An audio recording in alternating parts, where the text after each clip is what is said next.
Our next guest is someone that knows the coal industry well. I grew up in the coal camps near Wilton and Hazen, later worked for the North Dakota Public Service Commission. Larry Larson joining us today to talk a little bit about an industry we're fond of here on Energy Matters and talk about regularly on the program. How are you, Larry? I'm doing fine.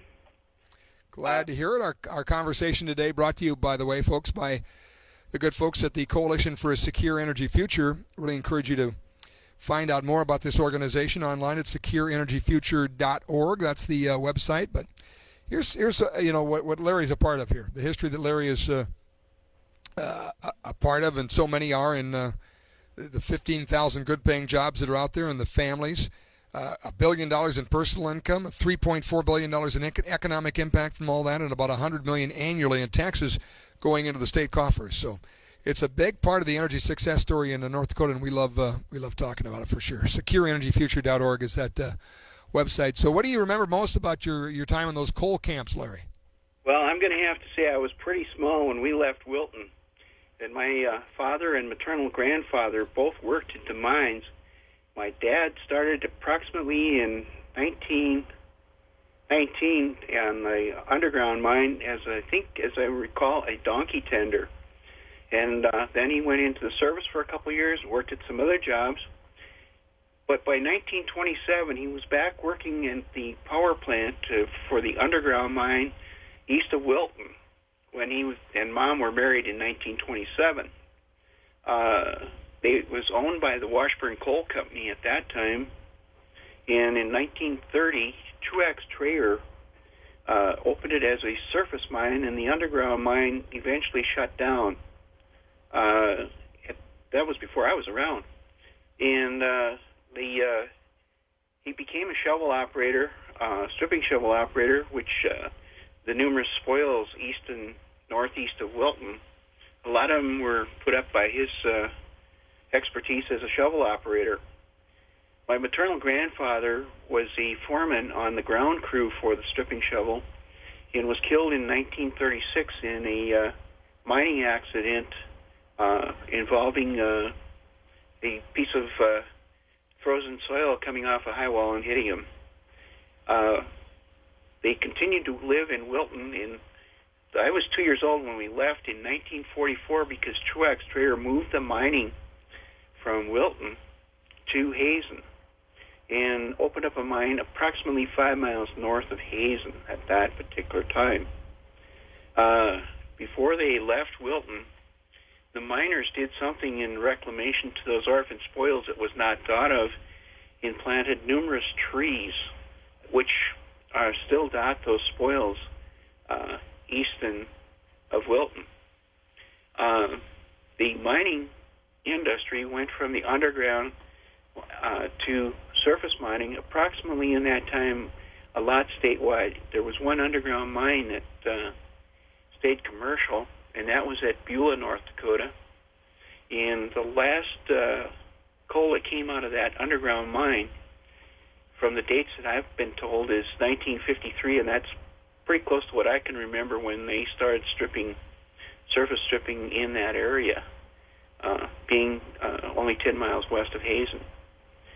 At Hazen, we lived in a camp, a housing development right at the mine site. And at that, it was approximately 30 families that lived there. And the men all worked at the mine. My dad continued to operate the stripping shovel, which was moved from Wilton in pieces and reset up until they discontinued its use sometime in the 50s when they just used a drag line, which is very popular in the mining today. Only thing is the difference in size. That one was a 6-yard machine, where the ones that are being used at Falkirk and Coteau mines today are 125-yard capacity. He continued to work at that mine, and they closed that, and it was bought out by Consol, as I recall. And Consol got a contract with Basin Electric to furnish power or coal for the power plant at Stanton. And that mine was opened up in, I believe, 1966, as I recall. And my dad worked there, and he worked as an oiler on the dragline there for a period of time until not too long before he was retired. He began operating a loading shovel and loading the coal trucks that moved the coal from the pit to that. He was very proud as a miner to see that basin required that the spoils be leveled after mining. In 1969 was the first rules on reclamation by the state of North Dakota, which is far ahead of some of the other states. At that time, they basically required some leveling of the spoils and seeding. In 1971, it came up a little bit earlier, more, and was to be required, as I recall from the laws, is to rolling terrain.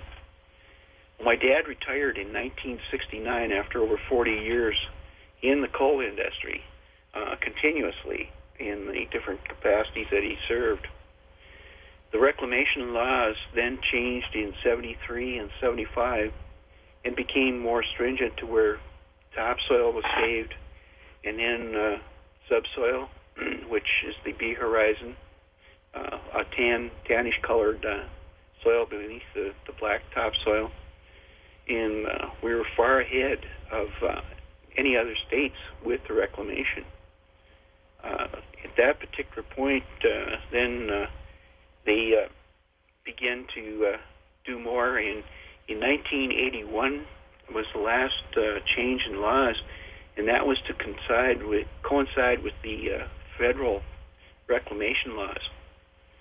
Most of North Dakota's laws were as stringent or more stringent than the federal laws, because the federal laws never required the saving of the subsoil.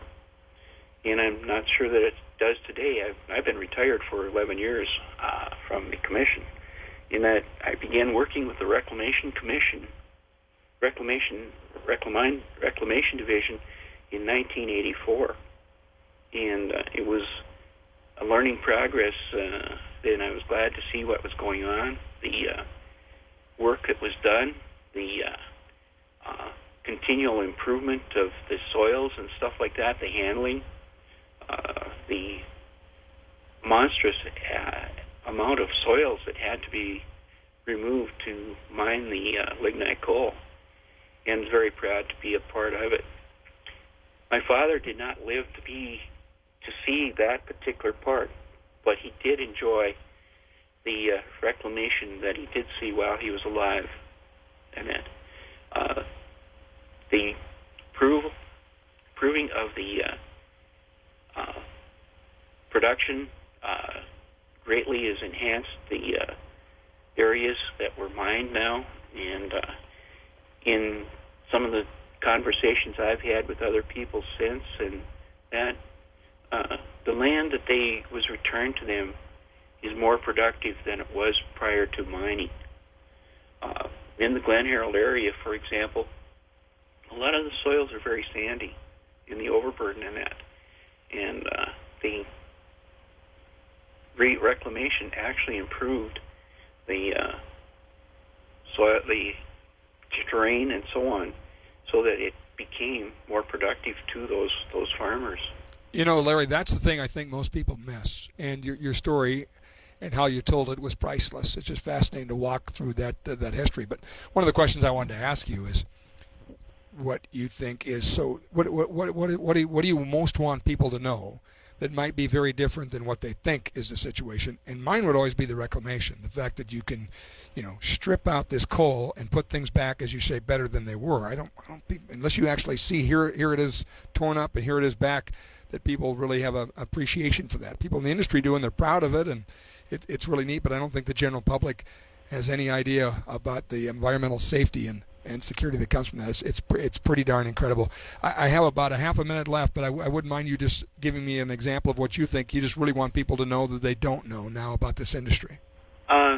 They're doing their part to really do a good job. And my experience was that we came from being criticized by the Office of Surface Mining Oversight to being recognized as one of the best program in the nation for that. And the mining companies need the pat on the back that they are trying to do that job. And the other thing is that I think that they're working together with the power industry to clean up the power industry's smokestacks so that we have less of a problem. And I think they're doing a very good job right now. Fascinating. I really appreciate you taking the time to talk to us, Larry. Someone that grew up in the coal camps near Wilton and Hazen, worked obviously later for the North Dakota Public Service Commission, so knows this industry well. His grandfather and father were miners. Great story. Really appreciate you sharing it. Thanks, Larry.